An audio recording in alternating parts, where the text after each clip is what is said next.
News 28 मराठीमध्ये आपले स्वागत आहे। आजच्या मोठ्या बातम्यांबद्दल बोलूया। जव्हारमध्ये इंधन टंचाई, 2 पेट्रोल पंप बंद, एकावर प्रचंड झुंबड। पालघर जिल्ह्यातील जव्हार तालुक्यात गेल्या अनेक दिवसांपासून पेट्रोल व डिझेलची तीव्र टंचाई निर्माण झाली आहे।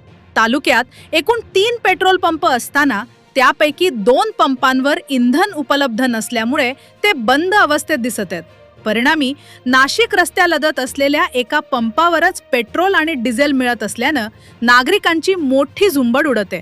जव्हार तालुका हा पालघर जिल्ह्याचा उपजिल्हा असून येथे मोठ्या प्रमाणात लोकवस्ती आहे। तसेच तालुक्याची मुख्य बाजारपेठ असल्यानं दररोज खरेदीसाठी आणि विविध कामांसाठी ग्रामीण भागातून मोठ्या संख्येने नागरिक ये-जा करतात।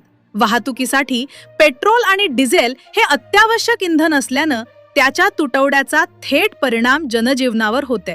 सध्या फक्त एका पेट्रोल पंपावर इंधन उपलब्ध असल्यामुळे कडक उन्हात नागरिकांना लांबच लांब रांगा लावून तासनतास थांबावे लागते।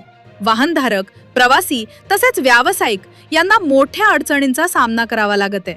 दरम्यान जिल्हाधिकाऱ्यांनी पेट्रोल डिझेलचा साठा सुरळीत ठेवण्याचे व तुटवडा होऊ न देण्याचे आदेश दिलेले असतानाही 2 पेट्रोल पंप अनेक दिवसांपासून बंद असल्याचं चित्र दिसत आहे। त्यामुळे संबंधित पंप चालकांकडून आदेशांचं उल्लंघन होत असल्याची चर्चा नागरिकांमध्ये सुरू आहे। या गंभीर परिस्थितीकडे प्रशासनानं तातडीनं लक्ष देऊन बंद असलेले पेट्रोल पंप सुरू करावेत आणि नागरिकांना दिलासा द्यावा अशी मागणी नागरिकांकडून जोर धरते। पालघर जिल्हा क्राईम रिपोर्टर ईश्वर मुकणेची रिपोर्ट।